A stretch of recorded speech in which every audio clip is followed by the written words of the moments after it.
Hey, everybody. Welcome to Holistic Podcasting. I am your podcast coach, Kristin Chadwick.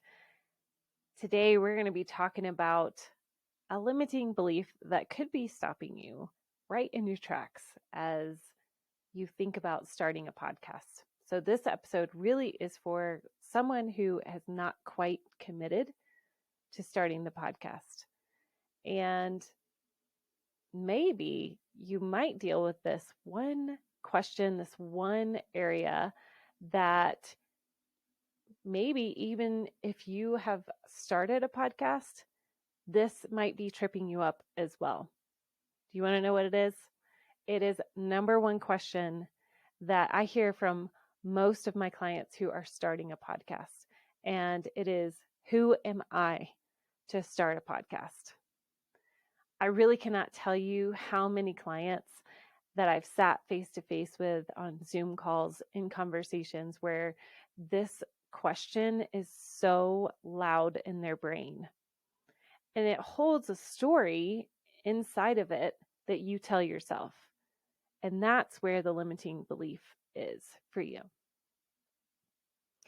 Underneath that question of who am I to start a podcast is fear, the fear of the unknown, the fear of failure, unworthiness, maybe shame. And the reason why that we hold on to limiting beliefs is that it's keeping us safe. It's keeping us comfortable. It's keeping us into homeostasis. And we don't like to be out of homeostasis. We always want to default back to homeostasis because when we are out of that place, then it's scary. It's uncomfortable. We move into uncomfortable places. So it's understandable that you're telling yourself, or asking yourself, who am I to start this podcast? But the real question is, what are those stories that are underneath that? Is it, I'm not smart enough? I'm not good enough? I can't speak well. My voice is annoying. And those are all common. It's completely normal to have this question, to have this story that we start to tell ourselves of who am I to start this podcast. And this really can be applied to everything. Who am I to be my kid's mom? Who am I to accept this position at work? But as one of my old coaches used to share, and what I've learned through coaching, is that we have the opportunity to flip the script. So if you are our coach, which a lot of my listeners you are, one of the coaching skills is to have your client answer their own question. So I want you to think about this. If this is you, if you were sitting across from me during this coaching session, how would you answer?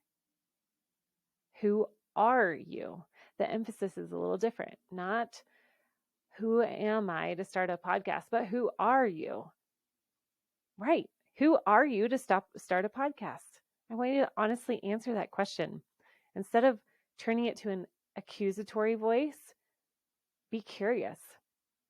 Start to unpack that. What do you bring to the table?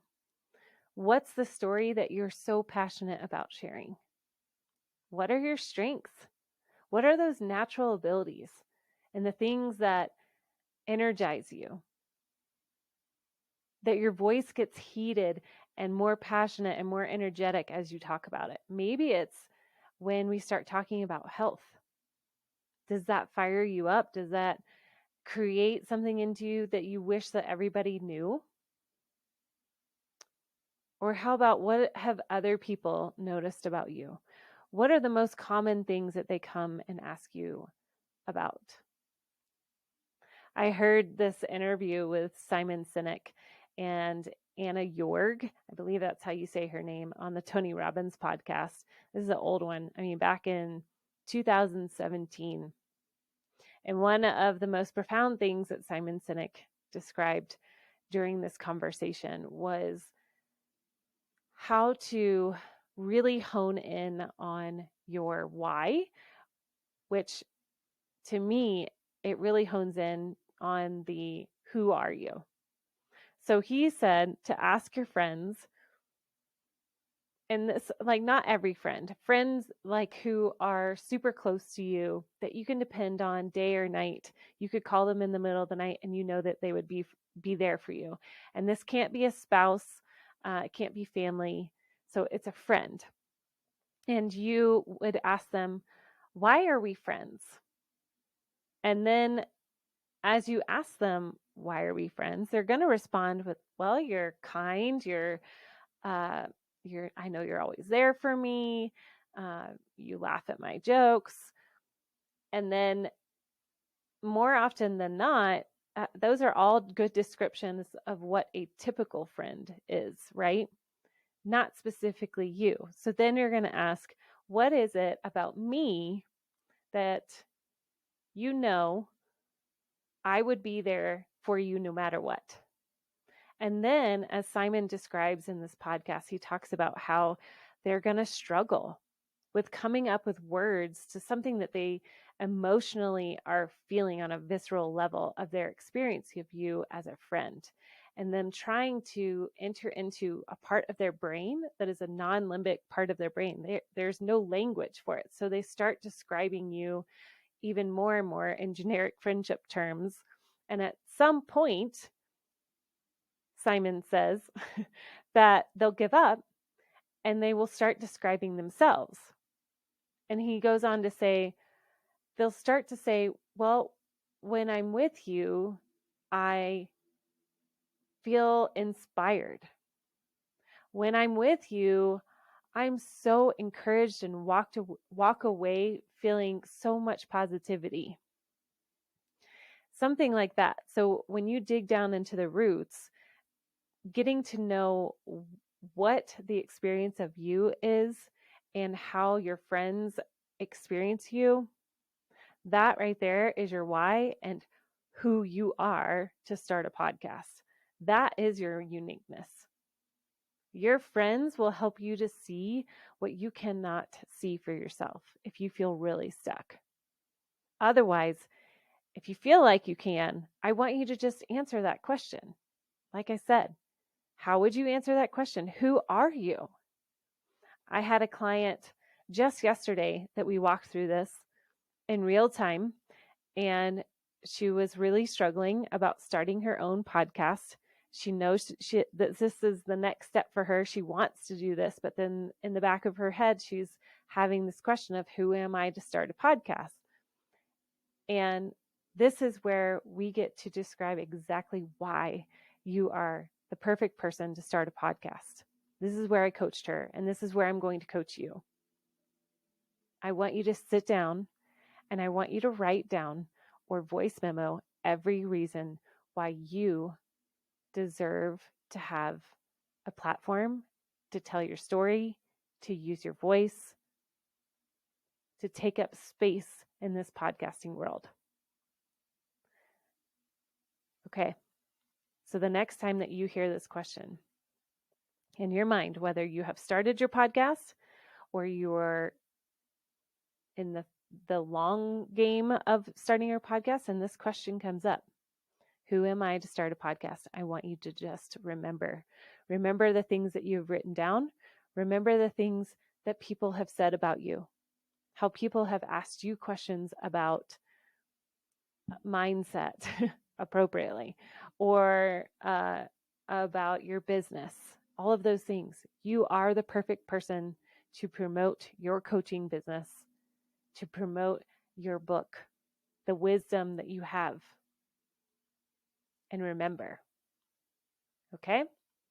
Now here is your call to action. I want you to do those things. I want you to ask a friend how and why they are, I would say, ask your friends why they are friends with you and what is it about them that they know that you would be there no matter what. And second, write down your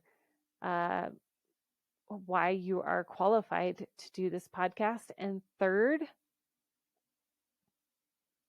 I want you to email me. I want you to message me on Instagram, and I want you to tell me what stood out to you, because I want to know where you are in this journey. And I truly do care about you as a podcast coach. And this is such an example of what I do with my clients behind the scenes. This is what podcast coaching is. It is a marriage of life coaching and podcast coaching. I am just a life coach who loves podcasting and has podcasting experience. But my main goal is to coach you through to be wholehearted, a holistic view of your world, of how you put yourself out there. And this is one huge way that we can start to be intentional, that we can start to be reflective, and then we can take action. All right, that's it this week. Take care. Bye-bye.